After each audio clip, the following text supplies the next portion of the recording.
Would you like to learn how to make an amazing and delicious feta pasta?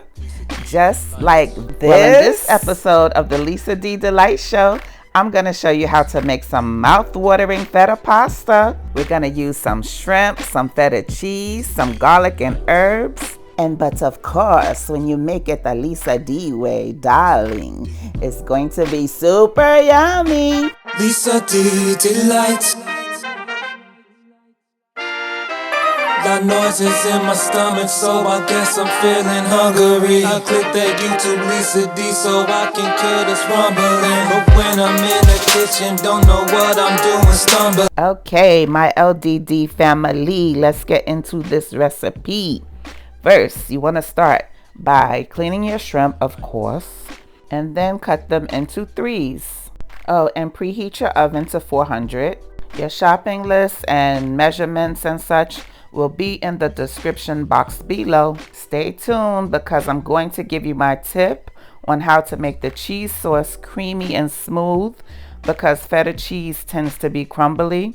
And if you don't use my tip of the day, you're gonna have some gobbledygook up in your pasta, child. But for now, take a half a cup of heavy whipping cream and set it aside, let it get room temperature. So then we're gonna season our shrimp. You wanna hit it with some fresh lemon, some Old Bay, and some fresh cracked black pepper. Memorial Day is coming up. This would be a good Memorial Day dish. This would go nicely with them lemon pepper wings that I made. And I give you my secret tip on how to get them super crispy. Girl, recipe above. You're welcome. Not too many people on these YouTube streets actually add shrimp to their feta pasta. But you know me, I like to do things my way. So then mix up the shrimp, get the seasoning all over, and then you want to take some EVO, extra virgin olive oil, and hit your baking dish with just a little of the EVO, just like so, bars. And then add in some cutie patootie little tomatoes into the olive oil and zhuzh them all around, all in the oil. And then place the feta cheese right in the center of the tomatoes. And then take some thinly sliced garlic, fresh garlic, and put it all over the top of the cheese and tomatoes. Make sure your garlic is chopped thin because you don't want it to be overpowering.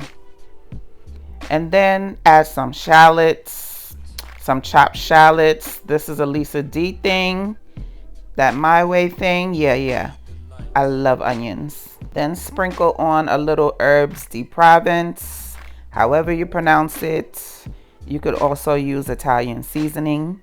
And if you don't like feta cheese, maybe you're not into that, you can use ricotta cheese or cream cheese instead.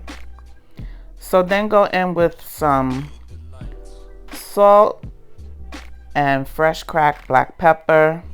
I always tell y'all to use the fresh cracked black pepper because it's so much better than the black pepper that's already ground. The flavor is just 10 times better. Don't you just love my electric salt and pepper grinders? I do. I got them from Amazon. They're by Jagudas and they're super cool. Next, we're gonna add in the shrimp and some fresh basil. Another Memorial Day idea that I have for you are the Philly cheesesteak sliders that I made. Girl, they were so delicious. Get into that recipe above. You can thank me later. Most people that make feta pasta, they add the fresh basil after the dish comes out of the oven. But I love basil so much that I add some before and after. But you could do you, boo. Then take a little bit more EVO and add it to the top of the cheese. And then put it in the oven at 400 for 35 minutes. Uncovered, by the way. I love this dish because it's so super simple and it's so delicious. Watch, you're gonna love it. While it's in the oven, let's make our pasta. You can use any type of pasta. Just be sure to salt your water liberally. And I'm using bowtie pasta because it's cute. I'm a kitchen gadget junkie. Look at my cute little spin pot. It drains your pasta for you without having to use a colander. You just flip it around and all the water comes out. Look how cute. Yes, I got this from Amazon too. Mr. Jeff Bezos definitely needs to cut my check as much as I be on Amazon, child. Pray for me. After 35 minutes, it's going to look beautiful, like this.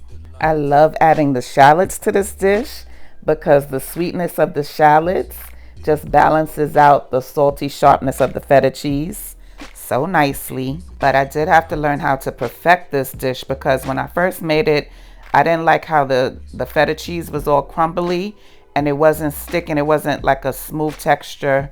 And I had to come up with this method. I tried this and it works out so well. So as I was saying, that heavy whipping cream that you put to the side and let get to room temperature, now we're going to use that. So remove the cheese from the baking dish, put it in a separate bowl. Actually, a food processor would have been ideal, but I'm too lazy to dig mine out. So I'm just going to whisk the heavy whipping cream in a bowl with the cheese. And you just have to, if you do it this way, you just have to keep whisking for a while until you get that creamy texture that you're looking for.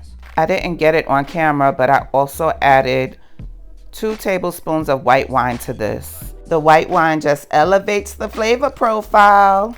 I heard that a food blogger from Finland actually created this dish years and years ago. And now for some reason it just came back and went viral. And it was so weird because they said that when he created it, there was a shortage of cheese, feta cheese in Finland for a while. That's crazy. Once your saucy sauce is smooth, shout out to my girl Cooking with Tammy, add it back into the dish. It still looks like it's a little lumpy. That's why a food processor would have been better, but it's still much smoother than it would be if you didn't do this method. Then mix it all up. Mix, mix, mix. And then after you get it mixed nicely and you crush your tomato somewhat, then go ahead and add the pasta into this and mix it some more until everything is well incorporated. Guess who decided to come back to work, y'all? He was on like a long vacation. You just can't get good help these days. Mace, my chief tasting officer, Mace, is back to work. So stay tuned so he can give this dish his stamp of approval or not. Once it's mixed well, then I like to hit mine with some additional feta cheese on top, as well as some Parmesan grated cheese. You know my motto, you can never have too much cheese. And also add in some more basil, fresh basil. And by the way, if you're feeling my vibe, please subscribe. Do me right by hitting like. Turn on your notifications so you don't miss any of this yumminess. Once you topped her off, pause. It'll look like this. Yes, look at this deliciousness up in here. Oh my God. Thank you to my Lord and Savior. Thank you, Father God, for being the amazing God that you are. And thank you for always blessing me and my LDD family. Girl, I'm telling you, make your feta pasta like this. When you make it the Lisa D way, you're guaranteed to have your folks' mouths watering. Yes, girl. They're going to be begging you to make this every Memorial Day. Hey, you want to taste? Of course you do. If you made it this far in the video, comment down below. Thank you, Lisa, for the first yummy bite. You're welcome. Girl, if you don't make this recipe, you are some kind of crazy. But don't take my word for it. Let's see what the chief tasting officer has to say. Mace, do dogs eat feta pasta? Yeah. How is it? Yummy. You like it? It's yummy. It's yummy. Until the next one, have a delicious and delightful day. Bye. These peas, yeah, you got recipes. Damn, you make the food look so good. Make sure you like and subscribe. Damn, you make the food look so good. Subscribe, damn, you make the food look so good. Make sure you like and subscribe.